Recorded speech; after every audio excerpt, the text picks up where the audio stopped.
ಬಸವಣ್ಣ ಕರುಣಿಸುವೆ ಕರುಣಾಳು ಬಸವಣ್ಣ. ಓಂ ಶ್ರೀ ಗುರು ಬಸವಲಿಂಗಾಯ ನಮಃ. ಸರ್ವರಿಗೂ ಶರಣ ಶರಣ.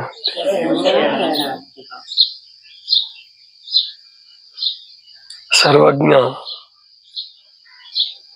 ಒಂದು ವಚನದಲ್ಲಿ ಬಹಳ ಅದ್ಭುತವಾಗಿ ಒಂದು ಮಾತನ್ನು ಹೇಳ್ತಾನೆ. ಸುಧೆಯನ್ನು ಸವಿದು ಮುದದಿ ಮಂತ್ರವ ನೆನೆದು ಉದಯರಾಗದೊಳು ನಿಂದಿರ್ದ ಶಿವಯೋಗಿ ನಿಧಿ ಪುರುಷ ಕಾಣೋ ಸರ್ವಜ್ಞ. ಸುಧೆಯನ್ನು ಸವಿದು ಮುದದಿ ಮಂತ್ರವ ನೆನೆದು ಉದಯರಾಗದೊಳು ನಿಂದಿರ್ದ ಶಿವಯೋಗಿ ನಿಧಿ ಪುರುಷ ಕಾಣೋ ಸರ್ವಜ್ಞ. ನಿಧಿ ಅಂದ್ರೆ ಸಂಪತ್ತು. ಈ ಜಗತ್ತಿನಲ್ಲಿ ಸಂಪತ್ತು ಯಾರಿಗೂ ಬೇಡ? ಎಲ್ಲರಿಗೂ ಬೇಕು. ಭಿಕ್ಷುಕ ನಿಂದೆಡ್ಕೊಂಡು ಲಕ್ಷಾಧಿಪತಿಯವರೆಗೆ ಕೋಟ್ಯಾಧಿಪತಿಯವರೆಗೆ ಸಂಪತ್ತು ಬೇಕು ಅಂತ ಬಯಸ್ತದೆ ಮನಸ್ಸು. ಪ್ರತಿಯೊಬ್ಬರ ಮನಸ್ಸು ಸಂಪತ್ತನ್ನು ಬಯಸ್ತದೆ. ಆದ್ರೆ ಇಲ್ಲಿ ಸರ್ವಜ್ಞ ಹೇಳೋದು ಒಂದು ವಿಚಿತ್ರವಾದ, ವಿಶೇಷವಾದ, ವಿಶಿಷ್ಟವಾದ ಸಂಪತ್ತು. ಒಂದು ಕಲ್ಪಿಸ್ಕೊಳ್ಳಿ ಸುಮ್ಮನೆ. ನಿಮಗೆ ಯಾರೋ ಸಂಬಂಧಿಕರಿದ್ದಾರೆ, ನಿಮಗೆ ಗೊತ್ತಿರೋರು, ಕೋಟ್ಯಾಧೀಶರಿದ್ದಾರೆ. ಸುಮಾರು ಒಂದು 20 ಕೋಟಿ 30 ಕೋಟಿ ಅವ್ರದ್ದು ಸಂಪತ್ತು. ಕೈಗೆ ಕಾಲಿಗೆ ಆಳು, ವಾಹನಗಳು ಎಲ್ಲವೂ ಇದೆ.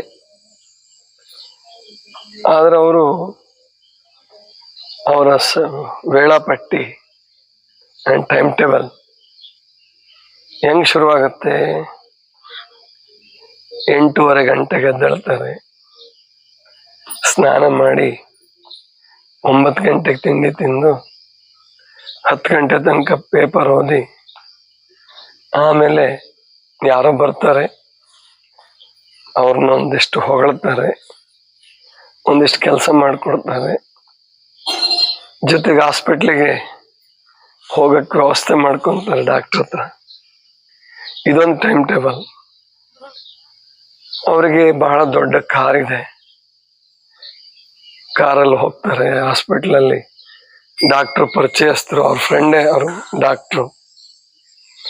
ಎಲ್ಲ ವ್ಯವಸ್ಥೆ ಮಾಡಿದ್ರು, ಮಾತ್ರೆ ಕೊಟ್ಟರು, ಮಲಗೋಕೊಂದು ಮಾತ್ರೆ, ಎದ್ದ ತಕ್ಷಣ ಒಂದು ಮಾತ್ರೆ, ಆಮೇಲೆ ಒಟ್ಟು ಮಾತ್ರೆ ಮಾತ್ರೆ ಮಾತ್ರೆ. ಇದೊಂದು ಜೀವನ. ಇನ್ನೊಂದು ಜೀವನ ಇದೆ. ಒಬ್ಬ ಸಾಮಾನ್ಯ ವ್ಯಕ್ತಿ, ಹೆಂಡತಿ, ಮಕ್ಕಳು, ಆಮೇಲೆ ಒಂದು ಉದ್ಯೋಗ, ಮಧ್ಯಮ ವರ್ಗದ ಕುಟುಂಬ. ಅವನು 5 ಗಂಟೆಗೆ ಎದ್ದೇಳ್ತಾನೆ. ಎದ್ದು ದೈನಂದಿನ ಚಟುವಟಿಕೆಗಳ ಮುಗಿಸ್ಕೊಂಡು ವಾಕಿಂಗ್ ಹೋಗಿ ಬರ್ತಾನೆ ಅಥವಾ ಯೋಗ ಮಾಡ್ತಾನೆ. ಎಲ್ಲ ಮಕ್ಕಳ ಜೊತೆ ಮೊಮ್ಮಕ್ಕಳ ಜೊತೆ ಪ್ರೀತಿಯಿಂದ ಕೂತ್ಕೊಂಡು ತಿಂಡಿ ತಿಂತಾನೆ. 8:15 8 ಗಂಟೆಗೆ ಇನ್ನೂ ತಿಂಡಿ ಮುಗ್ದಿರುತ್ತೆ. ಬಾಕ್ಸ್ ಕಟ್ಕೊಂಡು, ಬುತ್ತಿ ಡಬ್ಬ ಕಟ್ಕೊಂಡು 8:15 ಒಂದು ಸಾಮಾನ್ಯ ಸ್ಕೂಟ್ರ್ ಏರಿ ಆಫೀಸ್ಗೆ ಹೋಗ್ತಾನೆ. ಅಲ್ಲಿ ಚೆನ್ನಾಗಿ ದುಡಿತಾನೆ, ಮತ್ತೆ 5 ಗಂಟೆ 5:30 ಬರ್ತಾನೆ. ಇದೊಂದು ಜೀವನ. ಇನ್ನೊಬ್ಬ ಇದ್ದಾನೆ, ಅವನಿಗಿಷ್ಟು ಇಲ್ಲ ಅಂದ್ರೆ ಮಕ್ಕಳಿಲ್ಲ, ಹೆಂಡತಿ ಮಕ್ಕಳಿಲ್ಲ, ಸಂಬಂಧಿಕರಿಲ್ಲ. ಬೆಳಿಗ್ಗೆ 3 ಗಂಟೆಗೆ ಎದ್ದೇಳ್ತಾನೆ.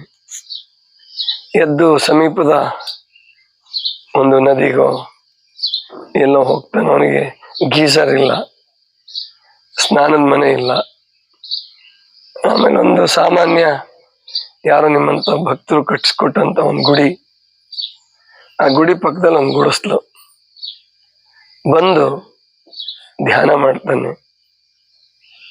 ಆಮೇಲೆ ಏನೋ ಅವನ ಮುಖದಲ್ಲಿ ಪ್ರಸನ್ನತೆ, ಆನಂದ, ಸಂತೋಷ. ಅವನೇನೋ ಒಂದು ನಂಬಿದ್ದ ಲಿಂಗ ಪೂಜೆನೋ ಅಥವಾ ದೇವ್ರ ಪೂಜೆನೋ ಮೂರ್ತಿ ಪೂಜೆನೋ ಏನೋ ಒಂದು ಮಾಡ್ತಾನೆ. ಅವನ ದರ್ಶನಕ್ಕಾಗಿ ಕೆಲವರು ಕಾಯ್ಕೊಂಡು ನಿಂತಿರ್ತಾರೆ. ಬಂದು 4 ಒಳ್ಳೆ ಮಾತು ಆನಂದ ಪಡ್ತಾರೆ. ಅವರೇ ಇವನಿಗಿನ್ನು ಏನೋ ತಂದಿರ್ತಾರೆ, ಪ್ರಸಾದ, ಹಣ್ಣುಗಳು, ಹಾಲು ಏನೋ ತಂದಿರ್ತಾರೆ. ನಿಮಗೆ ಈ 3 ಜೀವನದಲ್ಲಿ ತುಂಬಾ ಇಷ್ಟಪಡ್ತಕ್ಕಂಥ ಜೀವನ ಯಾವುದು? ಕೊನೆಯದು. ಯಾಕೆ? ಯಾಕೆಂದ್ರೆ ಮನಸ್ಸಿಗೆ ಸಂತೋಷ ಇದೆ. ಮನಸ್ಸಿಗೆ ಸಂತೋಷ ಇದೆ. ಆಮೇಲೆ ಅವನ ಶರೀರದಲ್ಲಿ ಆರೋಗ್ಯ ಚೆನ್ನಾಗಿದೆ. ಯಾರ ಮೇಲೂ ಅವಲಂಬನೆ ಇಲ್ಲ, ಯಾರಿಗೆ ಬೈಬೇಕಾದ ಅಗತ್ಯವೂ ಇಲ್ಲ, ಯಾರಿಗೂ ಮೆಮೊ ಕೊಡೋ ಅಗತ್ಯ ಇಲ್ಲ. ಇನ್ನು ಸಿದ್ಧ ಮಾಡಿಲ್ಲ. ಸಾಹುಕಾರ ಇದ್ದಿದ್ರು, ಅವ್ರಿಗೆ ನೀರು ಕಾಯಿಸಿಲ್ಲ, ಏನು ಹೇಳ್ಬೇಕಾಗಿಲ್ಲ. ಇನ್ನು ಸಾಮಾನ್ಯ ಜೀವನ ಇದು 2ನೇ ಜೀವನ.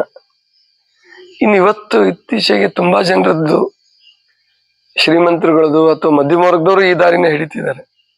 ಅಂದ್ರೆ ತಡವಾಗಿದ್ದಾಳದು, ರಾತ್ರಿ ಯಾವಾಗ್ಲೂ ಮಲಗೋದು, ಮೊಬೈಲ್ ನೋಡ್ಕೊಂತ ಮಲಗೋದು, ಟಿವಿ ರಿಮೋಟ್ ಇಟ್ಕೊಂಡು ಅಲ್ಲೇ ಪಕ್ಕದಲ್ಲೇ ಟಿವಿ ನೋಡ್ತಾ ನೋಡ್ತಾ ಹಂಗೆ ನಿದ್ದೆ ಬಂದಾಗ ರಿಮೋಟ್ ಒತ್ತಿ ಮಲ್ಕೊಳ್ಳೋದು. ಇನ್ನು ಕೊನೆಗೆ ICUನಲ್ಲೇ ಸಾಯೋದು. ಗೊತ್ತಾಯ್ತ?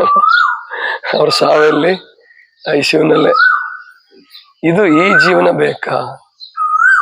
ಕೊನೆ ಜೀವನ ಬೇಕಾ ಅಂತಂದಾಗ ಯಾರೂ ಕೂಡ ಆ ICUನಲ್ಲಿ ಸಾಯೋನ್ ಕೇಳಿದ್ರು ಅವನು ಹೇಳ್ತಾನೆ, ಇಲ್ಲ ನನ್ನ ಜೀವನ ಚೆನ್ನಾಗಿಲ್ಲ, ಇದಾಗಬಾರ್ದಾಗಿತ್ತು, ನನಗೆ ಇಷ್ಟೊಂದು ಕಾಯಿಲೆ ಬರಬಾರ್ದಾಗಿತ್ತು, ನಾನು ತಪ್ಪು ಮಾಡಿಬಿಟ್ಟೆ, ನಮ್ಮ ಗುರುಗಳ ಮಾತನ್ನು ಕೇಳಲಿಲ್ಲ ಅಂತ ಹೇಳಿ ಪಶ್ಚಾತ್ತಾಪ ಪಡ್ತಾನೆ. ಇವನ್ ಬಿಟ್ಬಿಡಿ, ಅಲೆಕ್ಸಾಂಡರ್ ಪಶ್ಚಾತ್ತಾಪ ಪಟ್ಟಿದ್ದಾನೆ, ಗೊತ್ತಿದೆ ನಮಗೆ, ಹೌದಲ್ಲ? ಔರಂಗಜೇಬ್ ಪಶ್ಚಾತ್ತಾಪ ಪಟ್ಟಿದ್ದಾನೆ. ಸಾವಿರಾರು ವೈರಿಗಳನ್ನೆಲ್ಲ ರುಂಡವನ್ನ ಚೆಂಡಾಡಿ ಬೇಕಾದಷ್ಟು ಗಳಿಸಿ ಕೀರ್ತಿಯ ಶಿಖರವನ್ನು ಏರಿದಂತಹ ಅವರು ಪಶ್ಚಾತ್ತಾಪ ಪಟ್ಟಿದ್ದಾರೆ. ಆದರೆ ಯೋಗಿ ಎಂದೂ ಪಶ್ಚಾತ್ತಾಪ ಪಡೋದಿಲ್ಲ. ಅವನು ಜೀವನವನ್ನ ಅಂತ್ಯಗೊಳಿಸುವಾಗ, ದೇಹ ಬಿಡುವಾಗ ಅವನು ಆನಂದವಾಗಿ ಪರಮಾತ್ಮನ ಸ್ಮರಣೆಯಲ್ಲಿ ಮಲ್ಕೊಂಡಲ್ಲ, ಕೂತ್ಕೊಂಡೇ ಧ್ಯಾನ ಮಾಡ್ತಾ ಮಾಡ್ತಾ ಮಾಡ್ತಾ ಅವನ ಶರೀರ ತ್ಯಾಗ ಮಾಡ್ತಾನೆ. ಇದೇ ನಿಧಿ ಅಂತ ಸರ್ವಜ್ಞ. ನಿಧಿ ಯಾವುದಪ್ಪ? ಹಣ. ಅದು ನಿಧಿನೇ, ಸಂಪತ್ತೇ ಅಲ್ಲ ಅಂತಲ್ಲ. ಆದ್ರೆ ಅದು ದೈವಿ ಸಂಪತ್ತಿನ ಬೆನ್ನು ಹತ್ತಬೇಕು ಹಣ. ಇದು ದೈವಿ ಸಂಪತ್ತು. ಯೋಗಿ ಗಳಿಸಿದ್ದು ದೈವಿ ಸಂಪತ್ತು. ಬೆಳಗ್ಗೆ ಬೇಗ ಹೇಳೋದು ಅದು ಒಂದು ಸಂಪತ್ತು. ಜಪ, ಧ್ಯಾನ, ಪೂಜೆ, ಯೋಗ ಇವೆಲ್ಲವೂ ಸಂಪತ್ತದು. ಅಂಥವನ್ನ ಸರ್ವಜ್ಞ ನಿಧಿ ಪುರುಷ ಅಂತ ಕರೀತಾನೆ. ಸುಧಿಯ ಸುಧೆಯನ್ನು ಸವಿದು. ಸುಧಿ, ಧಿ ಅಂದ್ರೆ ಬುದ್ಧಿ, ಸಮಾಧಿ ಅಂತಾರಲ್ಲ, ಧಿ ಅಂದ್ರೆ ಬುದ್ಧಿ, ಸುಧಿ ಅಂದ್ರೆ ಒಳ್ಳೆ ಬುದ್ಧಿ. ಸಾಮಾನ್ಯವಾಗಿ ಬುದ್ಧಿ ಕುತ್ಸಿತ, ಮನಸ್ಸಂಗ್ ಚಂಚಲವೋ ಹಾಗೆ ಬುದ್ಧಿ ಕುತ್ಸಿತವಾಗಿರುತ್ತೆ. ಇನ್ನೊಬ್ಬರಿಗೆ ಕೇಡು ಬಯಸೋದು, ನನ್ನನ್ನ ನಾನು ಹೊಗಳ್ಕೊಳ್ಳೋದು, ಇದು ಕುತ್ಸಿತ ಬುದ್ಧಿಯ ಲಕ್ಷಣ. ಆದ್ರೆ ಸುಧಿ ಹೆಂಗಿರುತ್ತೆ ಅಂದ್ರೆ ಅದು ಯಾರನ್ನು ಹೊಗಳಕ್ಕೂ ಹೋಗಲ್ಲ, ಯಾರನ್ನು ತೆಗಳಕ್ಕೂ ಹೋಗಲ್ಲ. ಅದು ದೇವರನ್ನ ಅರ್ಥ ಮಾಡಿಕೊಳ್ಳೋದಕ್ಕೆ ಪ್ರಯತ್ನ ಪಡ್ತಾರೆ, ತನ್ನನ್ನ ತಾನು ತಿದ್ದಿಕೊಳ್ಳೋದಕ್ಕೆ ಪ್ರಯತ್ನ ಪಡ್ತಾರೆ. ಇದೇ ಬಸವಣ್ಣವ್ರು ನಮ್ಗೆ ಹೇಳ್ಕೊಟ್ಟಿದ್ದು ಇದನ್ನೇ. ನಮ್ಮನ್ನ ನಾವು ಸುಧಾರಿಸ್ಕೊಳ್ತಾ ಹೋಗೋಣ, ಪರಮಾತ್ಮನನ್ನು ಅರ್ಥ ಮಾಡಿಕೊಳ್ಳಕ್ಕೆ ಪ್ರಯತ್ನ ಪಡೋಣ. ಅದು ಮಹಾಶಕ್ತಿ, ಅದು ಎಲ್ಲ ಸಂಪತ್ತುಗಳ ಸಂಪತ್ತು ಪರಮಾತ್ಮ. ಅವನು ಹೇಳ್ತಾನೆ, ಒಬ್ಬ ಕವಿ ಹೇಳ್ತಾನೆ, ಅವನ ಸಂಪತ್ತಿನಲ್ಲಿ ಒಂದು ಕೋಟಿಯ ಕೋಟಿಯ ಕೋಟಿಯ ಒಂದು ಭಾಗ, ಒಂದು ಸಣ್ಣ ಭಾಗ ಕೊಟ್ರೆ ಅವನು ಕುಬೇರನಾಗ್ತಾನಂತೆ. ಅವನ ವಿದ್ಯೆಯ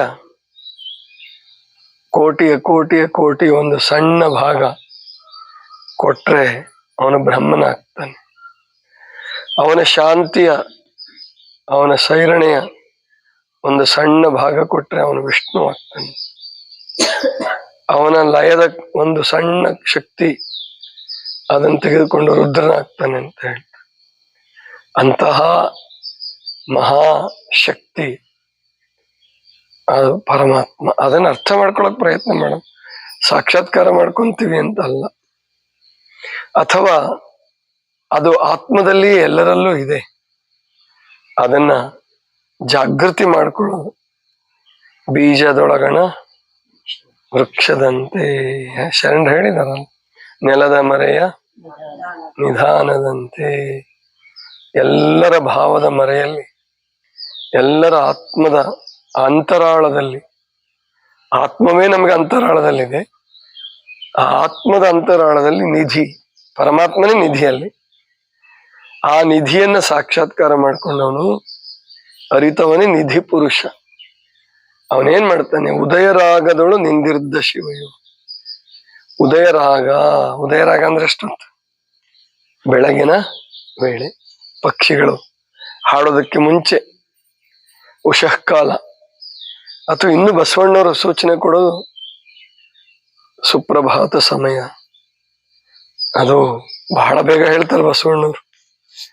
ಊರ ಕೋಳಿ ಕೂಗದ ಮುನ್ನ, ಕಾಡ ನವಿಲು ಹೊಲರದ ಮುನ್ನ. ಬೇಡ, ಅಷ್ಟು ಬೇಗ ನಮಗ್ ಬೇಡ, ಅದ್ ಬಸವಣ್ಣವರೇ ಮಾಡ್ಕೊಳ್ಳಿ. ಅವ್ರಿಗೆ ಬಸವಣ್ಣವ್ರಿಗೆ ಕೆಲಸಿದ್ದು ಬಹಳ. ಪ್ರಧಾನ ಮಂತ್ರಿಗಳು ನಮ್ನೇನ್ ಪ್ರಧಾನ ಮಂತ್ರಿ ಮಾಡಿಲ್ವಲ್ಲ, ಹೌದಿಲ್ಲ? ಅದಕ್ಕೆ ಅವ್ರು ಮಾಡ್ಕೊಳ್ಳಿ. ಕೊನೆ ಪಕ್ಷ ನಾವು 4 ಗಂಟೆಗೆ 5 ಗಂಟೆಗೆ ಎದ್ದಳಿ, ಎದ್ದು ನೀವೆಲ್ಲ ಮಾಡ್ತಾ ಇದ್ದೀರಿ ಇವಾಗ. ಇನ್ನು ಯಾರಾದ್ರೂ ಒಂದ್ ಪಕ್ಷ ಮಾಡದೇ ಇದ್ರೆ, ಆಮೇಲೆ ಸಣ್ಣ ಮಕ್ಳು ಮಾಡದೇ ಇದ್ರೆ, ಇತ್ತೀಚೆಗೆ ಸಣ್ಣ ಮಕ್ಳು ಕೂಡ ಈ ದುರಭ್ಯಾಸವನ್ನು ಬೆಳೆಸ್ಕೊಂತಿದ್ದಾನೆ. ರಾತ್ರಿ ತಡವಾಗಿ ಮಲಗೋದು, ಬೆಳಗ್ಗೆ ತಡವಾಗಿ ಎದ್ದೇಳೋದು. ಆವಾಗ ಮಕ್ಕಳನ್ನ ಬದಲಾಯಿಸಕ್ ಅವಕಾಶ ಇರುತ್ತೆ. ಅದನ್ನ ಬದಲಾಯಿಸಿ, ಆ ಬೆಳಿಗ್ಗೆ ನೀವು ಬೇಗ ಎಬ್ಸೋದ್ ಕಲ್ಸಿದ್ರೆ ದೊಡ್ಡ ಸಂಪತ್ತು ಕೊಟ್ಟಂಗೆ. ನೀವು ತಡವಾಗಿ ಹೇಳೋದ್ ಕಲ್ಸಿದ್ರೆ ವಿಪತ್ತಿಗೆ ಬೀಳಿಸ್ದಂಗೆ. ಆದ್ರಿಂದ ಅದನ್ನ ಈಗ ನೋಡೋನ್ ಬೇಡ್ರಿ ಮಗಳಿಗೆ. ಈಗ ಅದಕ್ಕೇನ್ ಗೊತ್ತ, ಪಾಪ ಕಲಿಸ್ದವ್ರು ನೀವೇ. ಅಂದ್ರೆ ಅಜ್ಜಿ, ಅಪ್ಪ, ಅವ್ವ ಎಲ್ಲ ಸೇರ್ಕೊಂಡು ಕಲಿಸಿರ್ತೀವಿ ನೋಡಿ. ಈಗ ಅದು ಶಾಂತವಾಗಿ ಕೂತಿ ಬಂದಿದ್ದಾಳಲ್ಲ ಗಲಾಟೇಶ್ರೀ, ಈಗ ಯಾಕೆ ಸುಮ್ಮನೆ ಕೂತಿದ್ದಾಳ ಅವಳು? ಹೇಳ್ಕೊಟ್ಟಿದೀವಿ ಅವಳಿಗೆ, ತಮಾಷೆ ಮಾಡಿದೀವಿ. ಗಲಾಟೇಶ್ರೀ ಅಂತ ಹೆಸರೇ ಚೇಂಜ್ ಆಗೋಗ್ಬಿಡ್ತು. ಅವಾಗ ಆ ಮಗುಗೆ ಅರ್ಥ ಆಗುತ್ತೆ, ಇಲ್ಲ ನಾನು ಗಲಾಟೆ ಮಾಡಿದ್ರೆ ಇವ್ರು ನನ್ನನ್ನು ಒಪ್ಕೊಳ್ಳಲ್ಲ, ನನಗ್ ಬೈತಾರೆ. ಅದನ್ನ ಪ್ರತಿಯೊಂದು ಪ್ರಾರ್ಥನೆಯಲ್ಲಿ ಕಲಿಸ್ಬೇಕು. ಅನ್ಸೂಯಮ್ಮ ಬೇಜಾರು ಮಾಡ್ಕೊಂಡ್ಬಿಡ್ತಾನೆ, ಬೇರೆಯವ್ರು ಸುಮ್ಮನೆ ಕೂತ್ಕೊಳ್ಳೋದು. ಆಮೇಲೆ ನನ್ನ ಮೊಮ್ಮಗಳು ಇನ್ನು ಸಣ್ಣ ಹುಡುಗಿ ಇದೆ ಬಿಡು, ದೊಡ್ಡವಳ ಆದ್ಮೇಲೆ ಕಲ್ಸೋಣ ಅಂದ್ ಅನ್ಸೂಯಮ್ಮ ಸುಮ್ಮನೆ ಕೂಡೋದು. ಹಂಗ್ ಮಾಡ್ಬಾರ್ದು. ಸಣ್ಣ ಮಕ್ಳು ದೊಡ್ಡವರ ಈ ಸ್ವಭಾವ ಇದ್ರೆ ದೊಡ್ಡವರಾದ್ಮೇಲೆ ಚೇಂಜ್ ಆಗಲ್ಲ. ಅವು ನಿಮಗೆ ಬೈತಾವ, ಅಥವಾ ಪ್ರಾರ್ಥನೆಗೆ ಬರೋದ್ ಬಿಟ್ಬಿಡ್ತಾವ, ಬಸಮಂಟು ಬರದೇ ಬಿಟ್ಬಿಡ್ತಾವ ದೊಡ್ಡವರಾದ್ಮೇಲೆ.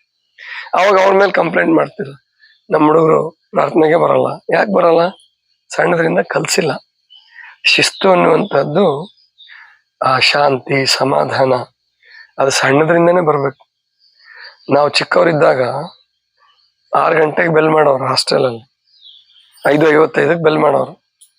6 ಗಂಟೆ ಒಳಗೆ 5 ನಿಮಿಷದಲ್ಲಿ ಹಾಸಿಗೆ ಮಡಿಸಿ ಅವನು ಮುಖ ತೊಳ್ಕೊಳಕ್ಕೆ ಅವನು ಸ್ನಾನದ ಮನೆಗೆ ಹೋಗಿರ್ಬೇಕು. ಇಲ್ಲ ಅಂದ್ರೆ ಹಾಸಿಗೆ ಮೇಲೆ ಬಂದು ಏಟು ಬೀಳ್ತಿದ್ವು. ಹಾಸಿಗೆ ಮೇಲೆನೆ ಅಲ್ಲೇ ಏಟ್ ಕೊಟ್ಬಿಡೋರು.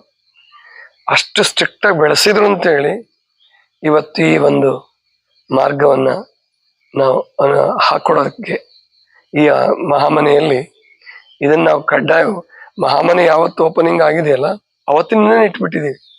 ನಾನು ಇಲ್ಲದೆ ಹೋದ್ರು ಈ ಕಾರ್ಯಕ್ರಮಗಳು ನಡೀತಾ.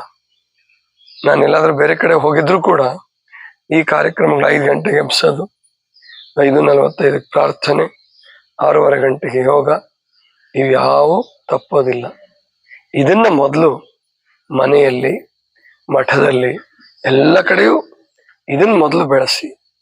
ಇದೇ ಸಂಪತ್ತು. ಅದನ್ನು ಸರ್ವಜ್ಞ ಏನ್ ಅದ್ಭುತವಾಗಿ ಹೇಳಿದಾನೆ ಅಂದ್ರೆ, ಸುಧೆಯನು, ಸುಧೆ ಅಂದ್ರೆ ಅಮೃತ, ಸುಧೆಯನು ಸವಿದು, ಮುದದಿ ಮಂತ್ರವ ನೆನೆದು. ಮುದದಿ ಅಂದ್ರೆ ಸಂತೋಷದಿಂದ. ಮಂತ್ರ ನೆನೆದ್ಮೇಲೆ ಸಂತೋಷ ಅಲ್ಲ, ಸಂತೋಷದಿಂದ ಮಂತ್ರವನ್ನು ನೆನೆದು. ಮುದದಿ ಮಂತ್ರವ ನೆನೆದು ಉದಯ ರಾಗದೊಳು ನಿಂದಿರ್ದ ಶಿವಯೋಗಿ ನಿಧಿ ಪುರುಷ ಕಾಣೋ. ನಿಧಿ ಪುರುಷ ಅಂದ್ರೆ ಆತ್ಮ ಸಂಪತ್ತನ್ನು ಗಳಿಸ್ಕೊಂಡಿರ್ತಾನ ಅವನು. ಆ ಆತ್ಮ ಸಂಪತ್ತಿನ ಹಿಂದೆ ಎಲ್ಲಾ ಸಂಪತ್ತುಗಳು ಬರ್ತವೆ. ಇದಿಷ್ಟು ಇವತ್ತಿನ ಚಿಂತನ. ಸರ್ವರಿಗೂ ಶರಣ.